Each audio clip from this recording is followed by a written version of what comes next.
The mind that opens up to a new idea never returns to its original size. Einstein said that, but he forgot to mention that our minds also have a defense mechanism against ideas that are too complex. What if I told you that you've probably already rejected at least 3 important pieces of information today, simply because they were too difficult to process? Think about the last political debate you watched, or the last time someone tried to explain cryptocurrencies to you, or even when you were choosing a health insurance plan. Did you feel that sensation? That moment when your brain simply said, "No, too complicated," and you looked for a simpler answer? This is not laziness. This is not stupidity. This is your brain doing exactly what it has been programmed to do for millions of years: saving energy and avoiding overload. But here's the problem. We live in a world that bombards us with 34 gigabytes of information per day. To give you an idea, that's 5 times more information than a person received in a lifetime 500 years ago.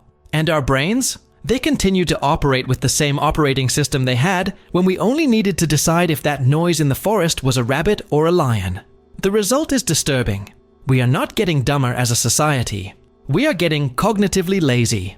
And the difference is crucial because cognitive laziness is reversible. Stupidity is not. There is a study from Princeton University that haunts me. They found that the human brain makes decisions about credibility in just 100 milliseconds. 100 milliseconds. That's faster than the blink of an eye. It means that you decide whether a piece of information is true or false before you even consciously process it. Now imagine, you're scrolling through your phone, you see a complex news story about the economy, and in 100 milliseconds, your brain has already decided that it's too complicated or too simple. Not based on the content, but on how easy it is to process. The most important information of your life could be rejected in a fraction of a second, without you even realizing it. What's more, this mechanism is not democratic. It does not affect everyone equally. Some people have developed cognitive tolerance. Others have become addicted to simplicity. The difference between them is not intelligence. It is something much more subtle and much more dangerous. In the next few minutes, we'll find out why your brain is secretly sabotaging your ability to understand the world. More importantly, we'll discover how some people manage to escape this mental trap, while others sink deeper and deeper into the dangerous comfort of simplicity. Because when you understand the psychological mechanisms behind your own resistance to complexity, you don't just become smarter, you become freer. Let me tell you a story that will change how you view your own decisions forever. The 1980s. Coca-Cola was losing market share to Pepsi. They conducted massive blind taste tests and discovered something shocking. Most people preferred the taste of Pepsi. Coca-Cola's response? They changed the formula. They created New Coke.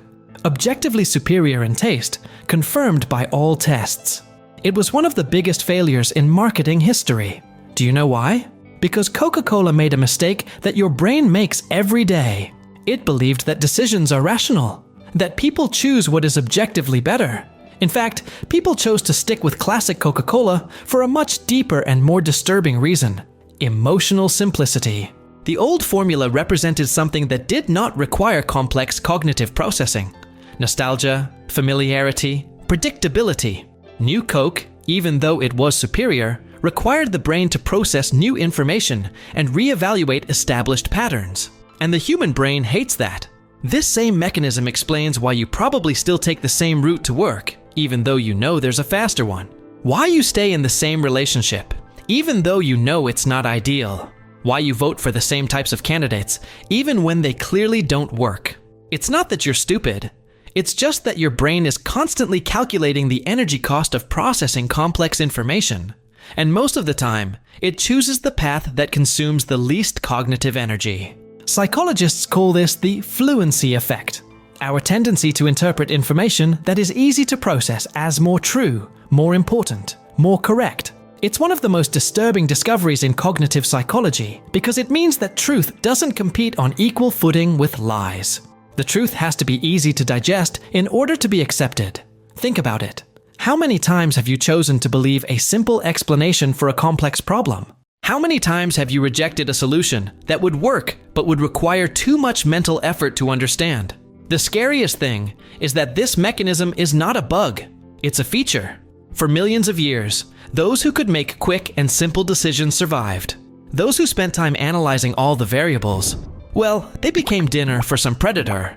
But today, the same programming that saved us is sabotaging us.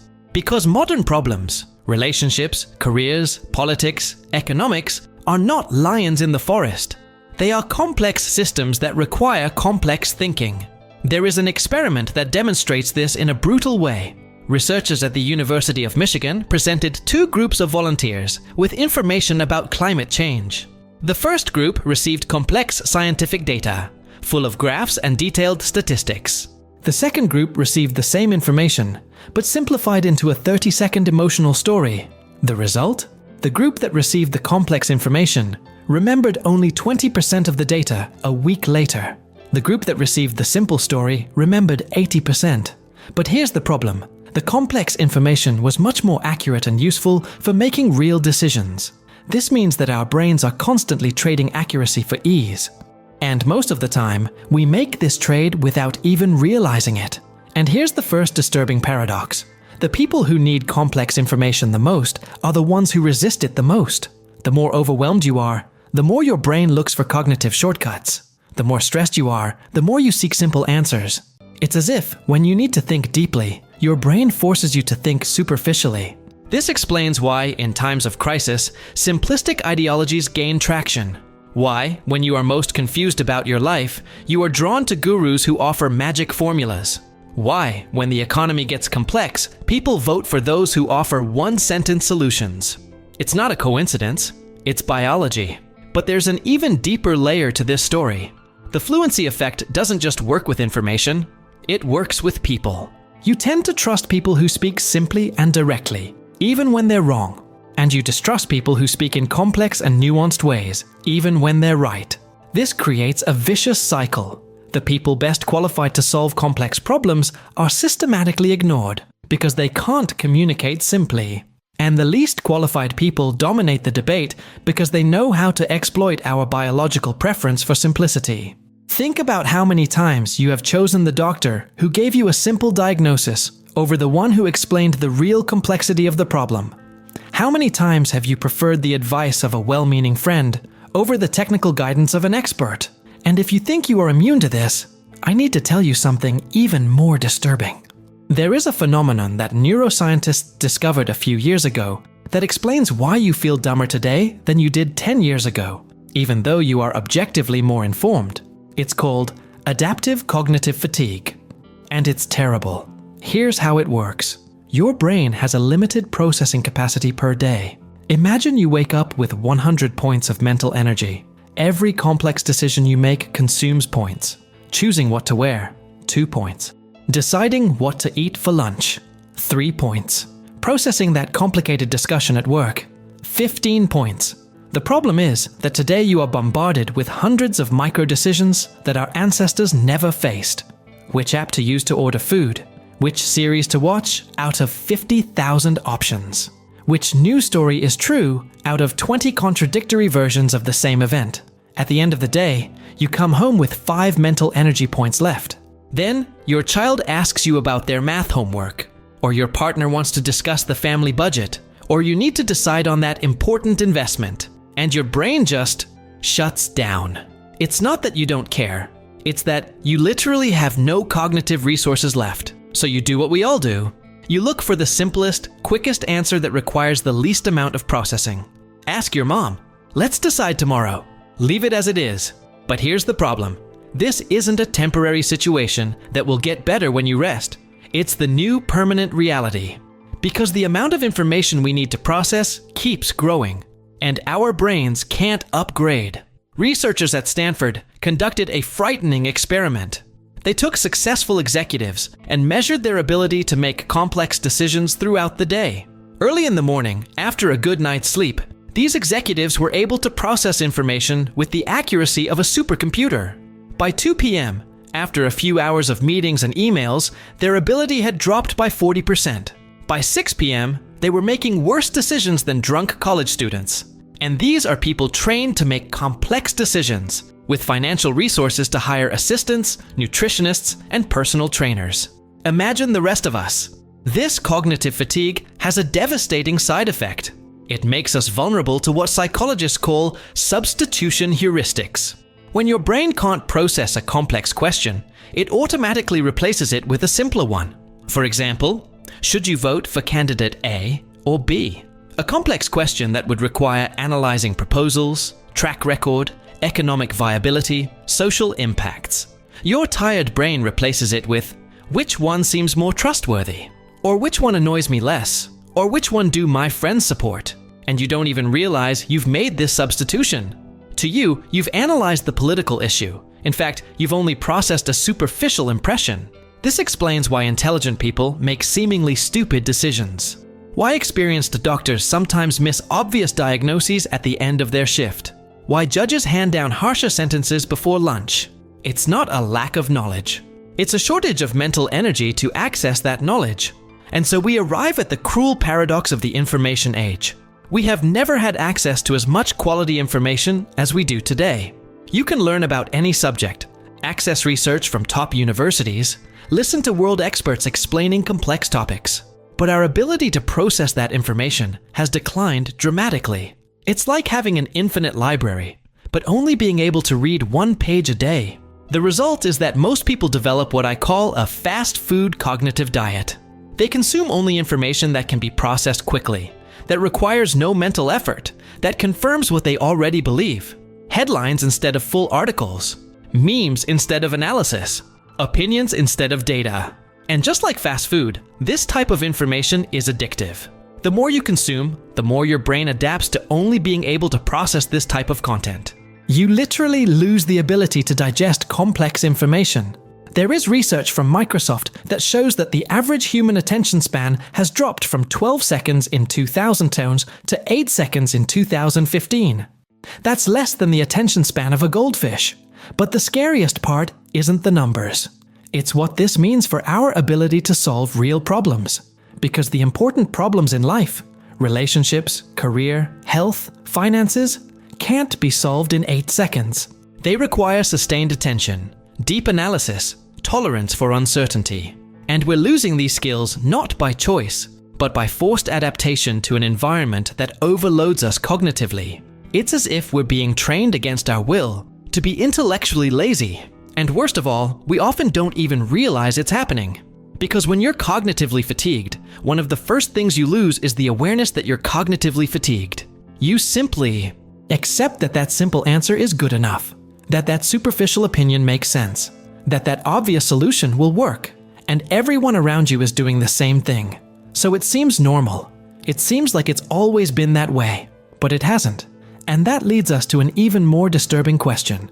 There's a phrase I hear all the time. People used to be smarter, more informed, more profound. And I always think, really? Let me tell you a story that will shatter that nostalgia once and for all. 1938, United States. Orson Welles makes a radio adaptation of The War of the Worlds in the form of a news broadcast. The broadcast is clearly identified as science fiction at the beginning and end. But millions of Americans believed that Martians were actually invading Earth. Widespread panic, people fleeing their homes, desperate calls to the police, people hiding in basements. This was at a time that was supposed to be more serious, more reflective, when people thought before they reacted. The uncomfortable truth is that we have always been cognitively lazy. We have always preferred simple explanations to complex analysis. We always choose what confirms our prejudices rather than what challenges our beliefs. The difference is that we used to have fewer opportunities to demonstrate our stupidity in public. Think about it. In the 1950s, if you believed in a crazy conspiracy theory, at most you would tell a few friends at the bar. Today, you can create a YouTube channel and influence millions of people. In the 1970s, if you wanted quality information, you had to go to the library, look for books, read academic articles. It was a natural filter that weeded out those who weren't really interested in learning. Today, quality information competes on an equal footing with memes and conspiracy theories in the same feed. And guess which one is easier to process? But there's an even deeper layer to this story. Our ancestors weren't smarter than us. They just had simpler problems. If you were a medieval peasant, your most complex decisions involved when to plant, how to preserve food for the winter, which animal to slaughter first. Difficult problems, but with limited variables and clear consequences. Today, you have to decide about retirement in an unstable global economic system. Choose from hundreds of career options that didn't even exist 20 years ago. Navigate relationships in an era where social rules have completely changed. Our brains simply haven't evolved to deal with this complexity. And here's the paradox. We complain that people today are more superficial, but we've never had access to as much depth as we do now. You can watch Harvard philosophy lectures for free on YouTube. You can read scientific papers that were once only available to researchers. You can listen to 3-hour conversations between the world's leading experts in any field. The problem isn't a lack of deep content. It's an abundance of shallow content. It's like being at a giant buffet where 90% of the food is fast food and 10% is haute cuisine. Technically, you have access to the best food in the world, but statistically, you're going to end up eating French fries. What's more, our definition of intelligence has changed.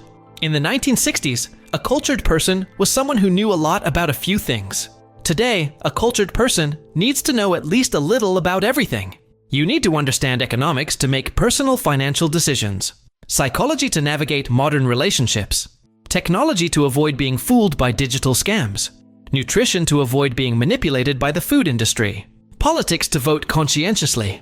It's impossible to be profound about everything, so we develop superficial knowledge about many things. And we confuse this generalized superficiality with ignorance, when in fact it is a rational adaptation to a complex world. But there is something even more disturbing about this comparison between the past and the present. We are romanticizing a time that never existed. The golden age of deep thinking is, in large part, an illusion created by survival bias. We only remember the brilliant thinkers of the past because their ideas survived. The millions of ordinary people who lived intellectually shallow lives simply disappeared from history. It's like looking at music from the 1980s and thinking that all music from that era was good. You only remember the good songs because the bad ones have been forgotten. Similarly, when we think of the intellectuals of the past, we remember Aristotle, Da Vinci, Einstein. We forget that they were rare exceptions in their day. Most people have always been, well, average. And there's another factor that complicates our perception. The consequences of stupidity are more visible today. In the 1940s, if someone believed that the Earth was flat, it didn't affect anyone but that person. Today, that same belief can influence public policy on education and science. In the 1970s, if someone was against vaccines, at most they would put their own children at risk. Today, they can create a global movement that threatens public health.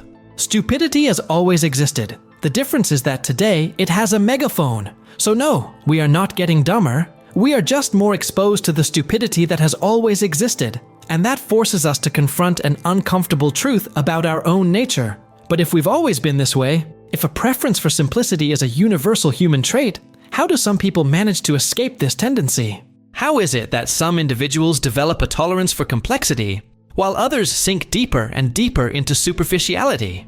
The answer will surprise you. The difference between those who succumb to simplicity and those who develop complex thinking is not intelligence, education, or social class. It is something much more subtle and much more powerful. Tolerance for cognitive discomfort. Let me explain this with a true story. In the 1990s, researchers at the University of Rochester conducted an experiment with 4-year-old children. They placed each child alone in a room with a marshmallow on the table. The instruction was simple. You can eat this marshmallow now, or wait 15 minutes and get 2 marshmallows. Some children ate immediately. Others managed to wait the full 15 minutes. But what the researchers discovered by following these children for decades was surprising. The children who managed to wait grew up to be more successful adults, healthier, with more stable relationships. Not because they were smarter, but because they developed a tolerance for the discomfort of waiting. Now, here's the connection that no one makes.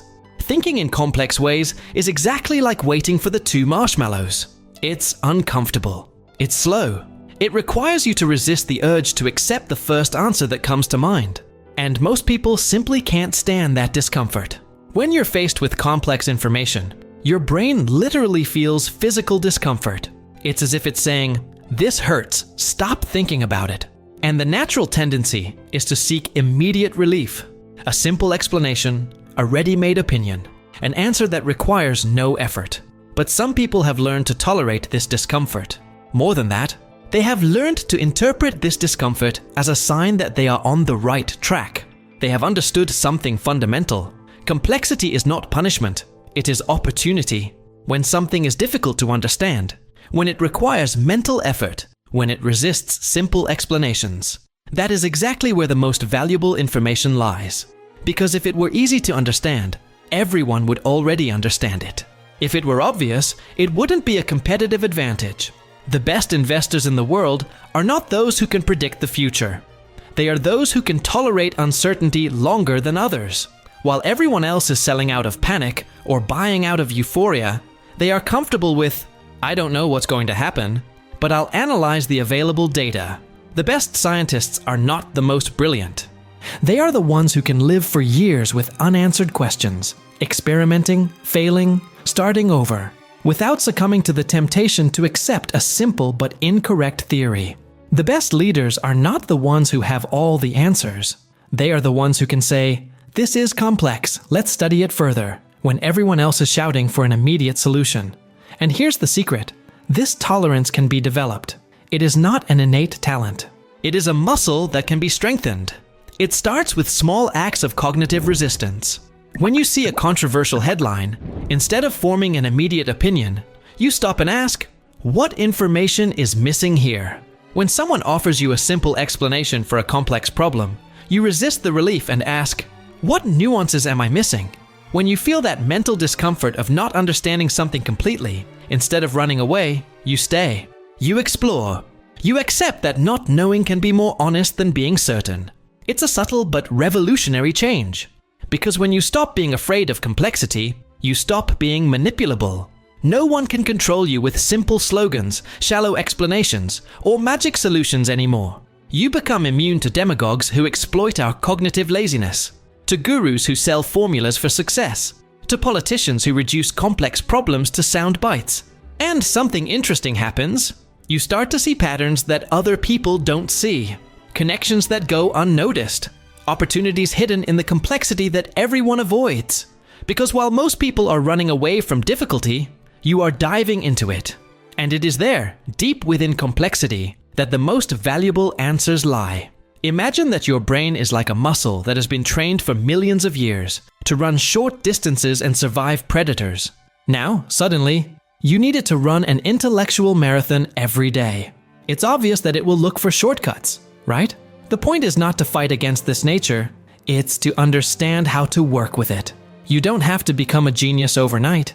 You just need to get comfortable with not understanding everything right away. You need to develop patience with your own ignorance. You need to accept that the best answers are almost always, "It depends," and "It's complicated." And when you learn to manage your own mental laziness, something magical happens. You don't just become smarter, you become freer. Free from the tyranny of other people's opinions. Free from the anxiety of having to understand everything quickly. Free from the need to be certain about uncertain things. You develop what ancient philosophers called wisdom. The ability to live comfortably with unanswered questions, problems without easy solutions, paradoxes without resolution.